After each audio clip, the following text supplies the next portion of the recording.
¿Qué tal estáis? Bienvenidos a Experto en Magia, una semana más aquí, un vídeo que seguro que os va a interesar porque hoy os traigo un tema que me suelen preguntar bastante a menudo, sobre todo pues cuando hago preguntas y respuestas en Instagram, que puedes seguirme en Instagram, Experto en Magia, y el tema es cómo mejorar las presentaciones, cómo presentar mejor los juegos. Y pues sobre este tema os traigo 5 tips, 5 consejos que seguro que os van a poder ayudar y que además podéis aplicar prácticamente inmediatamente. Mucho de lo que voy a hablar en este vídeo está incluido en el libro de Ricardo, Antes de la trampa. Te lo recomiendo muchísimo, no solo porque Ricardo es mi amigo, sino porque es de lo mejorcito que hay, escrito en castellano, y de lo poquito que hay también. Merece muchísimo la pena, un libro centrado en mejorar sobre todo pues, las charlas, las presentaciones, los guiones, así que bueno, te lo dejo ahí por si te interesa, el libro Antes de la trampa, de la editorial Mística. Y sin más dilación, pasamos al primer consejo, que es empezar tus juegos con una pregunta o con una frase introductoria que resulte interesante, para captar la atención del público desde el primer momento, y una vez que tenemos enganchados al público con algo, una pregunta o alguna frase interesante sobre lo que vamos a hacer, pues ya podemos empezar con mucho mejor pie el juego. No es lo mismo empezar un juego diciendo, mira, te voy a hacer una cosita, a ver si sale, que preguntar algo como, por ejemplo, ¿os gustaría ver el juego que engañó al mismísimo Harry Houdini? O, por ejemplo, ¿os gustaría ver el mejor juego de magia del siglo XX? Estos son algunos ejemplos, pero creo que se nota la diferencia a la hora de cómo presentas el juego o cómo captas el interés del público desde el primer momento. Esto se ve muy a menudo, sobre todo en los espectáculos más de tipo salón, ¿no? En los que el mago, entre juego y juego, va al maletín y casi de forma de broma solemos decir como, y para mi siguiente juego, transicionar los juegos de esa manera, pues la verdad es que es bastante pobre, ¿no? No aporta mucho un poco a la unidad del espectáculo, que no es que tengan que tener un hilo conductor global, pero sí tener frases de enlace, conexiones, que te ayuden a enlazar de un juego a otro de manera más orgánica, que no sea y para mi siguiente juego y coger otro juego. Entonces, de igual manera, entre juego y juego, tener estas frases o estas conexiones que nos ayuden a enlazar y a captar el interés rápidamente de un juego a otro, porque de eso se trata de captar y mantener el interés del público, para que entre juegos no se despiste, no se le vaya a la cabeza después de la relajación que supone el clímax del efecto, ¿no? Pues que se hablan, comentan, se relajan. Para volver a captar esa atención, ese interés, conectamos con preguntas o con frases sugerentes que ayuden a recuperar el interés. El consejo número 2 es tener cuidado con las muletillas. ¿Qué son las muletillas? Muletillas son estas palabras o estas frases que añadimos constantemente para rellenar silencios que no aportan nada y añaden ruido que estamos todo el rato ahí molestando, que es, por ejemplo, pues yo lo he visto bastante habitual, decir, mira, coge una carta, la que tú quieras, ¿vale? Muy bien, y ahora enséñala a todos, ¿vale? A ver, perfecto, y ahora la mezclamos en la baraja, ¿todo ok? ¿Vale? O todo ok, o es claro, ¿verdad? Esas frases que repetimos constantemente, a veces son una palabra, es como decir, ¿vale? Y de algún modo siempre acaba ahí, que restumba constantemente el vale, vale, vale. A veces no son solamente palabras, también pueden ser sonidos, pequeños sonidos que hacemos con la boca. Yo tengo un amigo que él sabe quién es y siempre se lo recuerdo, que constantemente está haciendo algo así como ese sonido con la boca, cada vez mientras que presenta un juego, y hace como... De hecho, yo me he dado cuenta que también tengo un soniquete de sonido, que es el... Hago este sonido con la lengua. Y esto me lleva a una cosa importante. Normalmente no nos damos cuenta, no somos conscientes de que tenemos estas muletillas. Vale, está todo ok, todas estas frasecillas que no somos conscientes o de que las estamos haciendo. Por eso, para tomar conciencia y poder mejorar esto, necesitamos dos cosas. Una, que un amigo nos vea en un show, o nos vea actuando o haciendo magia y nos diga si nota o si esto nos pasa, que pueda darnos un feedback y nos diga si tenemos este problema, o grabarnos en vídeo, que esto es un poquito más complicado, ¿verdad? Pero también nos sirve para darnos cuenta rápidamente de que tenemos pues un sonido, algo repetitivo que estamos constantemente haciendo.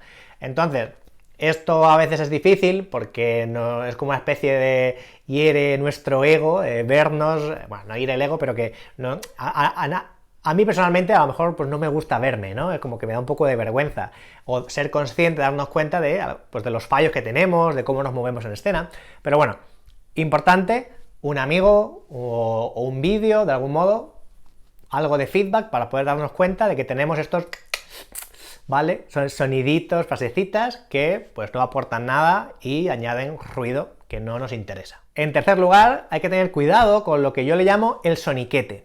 El soniquete es como una forma impostada de hablar en la que parece que cambiamos de forma de hablar, como en el tono, cuando pasamos de modo persona a modo actuar haciendo magia, modo performer, como yo le llamo, ¿no? Y esto normalmente se da en dos casos, sobre todo cuando tenemos charlas que son tipo de historia, cuando contamos como una historia, son charlas más narrativas, ¿no? O cuando las charlas las tenemos prescritas, las hemos escrito las charlas, y luego de algún modo intentamos decir la charla tal como la tenemos escrita, que eso es una cosa que se suele recomendar, lo de escribir las charlas, y yo no creo que esté mal inicialmente, pero la idea no es decir la charla tal cual la tienes escrita, sino que escribirla te ayuda de algún modo a entender cuáles son los puntos claves que tienes que mencionar, o si es una historia, pues no tienes que seguirlo como al pie de la letra, pero si de verdad quieres hacerlo así, quieres decir como una charla exacta, tienes que tener cuidado no pasar de hablar así a decir: había una vez un tahúr que conocí en un bar en un pueblo de Mississippi. Se nota la diferencia, ¿verdad? Hay que tener cuidado con ese tonillo impostado, que parece que es como si estuviéramos haciendo como mal teatro, ¿no? Como fuera un teatrillo, y que se nota, y que de algún modo pues, el público lo percibe. Y a mí me parece también que genera una cosa que es que la magia, para mí, tiene que, o como yo lo entiendo, tiene que vivirse como una experiencia en el momento presente, en la que tú estás como persona y tú, en tu persona, en tu rol de mago, pues hace la magia. Si se nota un cambio, hay como un switch entre cuando soy persona y cuando estoy actuando, de algún modo parece que los juegos son como piezas ensayadas que no emanan de ti, sino que son como, ¡pum!, bloques ensayados, como pequeñas piezas de teatro, y de algún modo eso, por ejemplo, desnaturaliza los juegos que son de multifase, ¿no? En los que cuando haces una fase, de algún modo surge de manera natural el decir, pero bueno, además se puede repetir, lo puedo hacer otra vez. Eso no es lo mismo, y de esto sobre todo es lo que hablaba Gaby, ¿no? No es que hay que diferenciar entre el prestímano y el mago, ¿no? El yo actor o el yo personaje. Entonces, claro, tú como mago, el hecho de hacer una segunda fase, una tercera fase de un juego, surge como una cosa natural en el momento presente, en el acto de estar con tu público, y lo puedo hacer otra vez, porque en eso consiste, yo puedo hacer magia y puedo hacer pues varias fases, que el hecho de que yo ya sé que este juego tiene 5 fases, sé cómo va a ser cada una de ellas, y entonces lo tengo todo preparadito, ¿no? Entonces, bueno, dicho eso, que es un pequeño extra, que a lo mejor no tenía mucho que ver con ese tema, pero es importante, ¿no? El tema del soniquete. Sí, quedaos con eso, con el tema de cambiar un poco el tono de voz, que se note impostado, y sobre todo cuidado cuando las charlas son escritas, con el tema de que se note que es como si que parece que estamos hablando como si estuviéramos leyendo, recitando, porque también muchas veces escribimos no como hablamos, sino como escribimos, y no es lo mismo. Entonces, tener cuidado también que lo que escribimos luego de manera dicha, de manera hablada, no suena igual, suena como prefabricado. Así que tener cuidado con eso y tener cuidadillo con el soniquete. Interrumpimos la programación para recordarte que tienes que darle a suscribirte ahí al botoncito, porque en caso contrario, esta mano de mono maldita de madera te condenará a tener que llevar corbatas y chisteras de cartas durante 5 años. Allá tú, pero yo le daría a suscribirme. El cuarto consejo es una cosa que de algún modo es muy sabida o se dice mucho, que es no mencionar, no decir lo evidente, ¿no? Como, mira, una baraja azul, con las cartas completamente todas distintas, y la baraja, vamos a mezclar la baraja, sobre todo referido al tema de no decir lo que se ve, ¿no? No hace falta decir lo que se ve. Y esto, bueno, puede tener ciertos matices, porque a veces si nos interesa recalcar ciertos puntos sobre cuestiones que podemos hacer o queremos que el espectador tome conciencia de ello, porque sí que van a ser relevantes para el efecto. Entonces, vamos a hacer una pequeña diferenciación. Si yo quiero que el espectador recuerde que la baraja está mezclada, sí que a lo mejor me interesa recalcar el hecho de que la baraja se mezcla, pero podemos reformular esas frases, digamos, esas intenciones comunicativas, las reformulamos para que en lugar de decir mira cómo mezclo la baraja, que decir mira cómo mezclo pues no aportaría información interesante, podemos decir, mira, fíjate, ¿sabías que si después de mezclar una baraja extiendes en la mesa, la ordenación en la que ha quedado puede ser la primera vez en la historia que haya quedado una baraja exactamente mezclada de esta manera? Eso es mucho más interesante, aporta información que puede resultar, pues, que aporte algo al espectador, pero a la vez le está transmitiendo la idea implícita, y el espectador es consciente de ello, de que la baraja está mezclada. Este es un ejemplo simple que se me acaba de ocurrir, pero creo que se entiende la idea. No consiste en decir, mira, mezclo la baraja, sino en aportar una información que de un modo que resulte más interesante y que de algún modo indirecto recalque esas condiciones que queremos reforzar para que el espectador sí recuerde. Entonces no es lo mismo, como digo, mencionar cosas que son evidentes pero que además no van a tener trascendencia para el efecto, que sí que reforzar, mencionar cuestiones que queremos que sí que queden grabadas, afianzadas, pero no diciéndolo evidentemente tal cual se ve, sino aportando algún tipo de información extra. Y quinto y último, y relacionado de algún modo con el punto anterior, este punto yo creo que es el más práctico, realmente el que va a aportar más a la hora, a nivel del aumento del impacto mágico. Los 4 puntos que hemos tocado antes son más relacionados, yo creo, con una cuestión de fluidez, de la estética, de que se perciba como más profesional, el hecho de que no haya pues todas estas pequeñas cositas que a mí me da la sensación de que generan pues un poco la idea de inseguridad, de que no está todo muy bien ensayado, que es pues las muletillas, el tema de pues la transición entre juegos de mira y el siguiente juego tal. Es una cuestión más de detalle, ¿no? Que genera pues un poco esa redondez. Pero este punto, el quinto punto, sí que realmente es importante, y es recalcar claramente las condiciones del efecto. Y es que no importa que tu presentación sea una historia o sea una presentación más puramente realista, basada en las condiciones, en ambos casos la charla tiene que estar de algún modo no centrada, bueno, si es más centrada, si es un poco más realista, si está más centrada en las condiciones, pero aunque sea una charla también ficcional, o que de algún modo pues, sea más una historia o más narrativa, también debe cuidar el hecho de que hay que reforzar, mencionar y dejar claro cuáles son las condiciones del efecto. ¿Y qué me refiero con condiciones? Las condiciones son, pues, cuál es la situación inicial, que sea claro cuáles son las condiciones iniciales del efecto, para que cuando se produzca ese momento mágico y se genere un contraste, que cuando se revele la situación final B, ¿no? O sea, cuando se produzca el efecto mágico, el espectador tenga claro cuáles han sido todas estas condiciones, que entienda claramente cuál ha sido el efecto.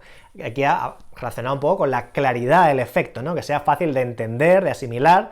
Entonces, con las charlas más ficcionales o más de historias o más de algún modo más narrativas, a veces se peca un poco de dejar de lado el hecho de reforzar estas condiciones, nos centramos más en la parte de la historia que en el hecho de, a veces se nos olvida también dejar claro cuáles son las condiciones a través del imposible.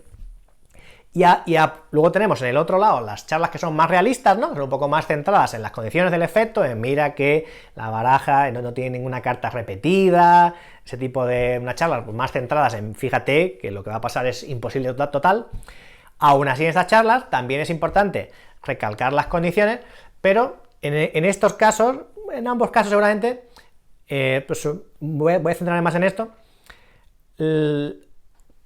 En tanto que nos vamos a centrar en recalcar las condiciones, nos vamos a centrar más en quitar lo que sobra que en añadirle, ¿no? Vamos a intentar entender cuál es la mínima esencia del efecto que estamos queriendo hacer y centrarnos en transmitir claramente cuáles son los puntos que son importantes para entender el efecto y generar el máximo contraste, la máxima claridad en la mente del espectador para que entienda cuál ha sido ese cambio del punto A al punto B. Centrarnos en las condiciones. Un poco como un extra, ¿no? Que no es exactamente esto, pero que es una cosa que a mí me gusta, yo soy muy fan de la recapitulación. La recapitulación es ese momento justo antes de que se revele el efecto, ¿no? Imagínate que un espectador, una carta al número, ¿no? Una baraja que se ha mezclado, un espectador dijo un número, un espectador dice una carta, se hace el gesto mágico, o dependiendo cuál es la presentación que le hacemos, ¿no? Y entonces, en ese momento, pues ahora se cuenta, y se cuentan 27 cartas, y se va a revelar la carta. Como ha pasado mucho tiempo desde que de algún modo se establecieron las condiciones de que era una baraja mezclada, de que un espectador dijo una carta, otro dijo un número, justo, a mí me gusta, soy muy fan del momento de recapitulación, ¿no? De que justo en el momento que ya se cuentan las 27 cartas que se va a revelar, de algún modo repetir rápidamente para generar, de algún modo hacer consciente al espectador de la imposibilidad del momento que va a vivir, y es de una baraja mezclada, una carta en un número, el 27, contaste claramente, y esta es, como no puede ser otra, ahí está, pum, la carta. Ese momento de recapitular rápidamente las condiciones de tú mezclaste, tú repartiste cualquier carta, y aún así, ahí está, pum, como hacer ese último momento de reforzar finalmente, ¿no? Hacer ese último momento de recapitular las condiciones, a mí me suele gustar bastante. No es necesario, pero bueno, yo como lo hago y me gusta, pues os lo aconsejo, que lo probéis, ¿no? En ese momento final de rápidamente recordar cuáles han sido todas las condiciones del imposible hasta llegar a este punto, que es el punto del milagro. Y este sería el último consejo que te quería dar sobre cómo mejorar tus presentaciones, cosas que puedes empezar a aplicar ya automáticamente, que no te requieren pues gran trabajo introspectivo. Sí que hay que, de algún modo, sí que requiere pues un poco echar un ojo a lo que estamos haciendo y modificarlo, ver cómo podemos cambiar estas cosas, ¿no? Que es cómo empezar mejor los juegos, con esas preguntas, con esas frases interesantes, y tomar conciencia de si estamos cometiendo esas muletillas. El tema del soniquete, muy importante, preguntadle a un amigo honesto, alguien sincero, que te diga, oye, esto hay que cambiarlo, esto se nota, hay que mejorar esto, porque si no, muchas veces no nos damos cuenta, y pues tener cuidado con todas estas cositas. Y dicho esto, pues bueno, espero que os haya gustado este tema, el vídeo de esta semana, y nos vemos en próximos vídeos. ¡Hasta luego!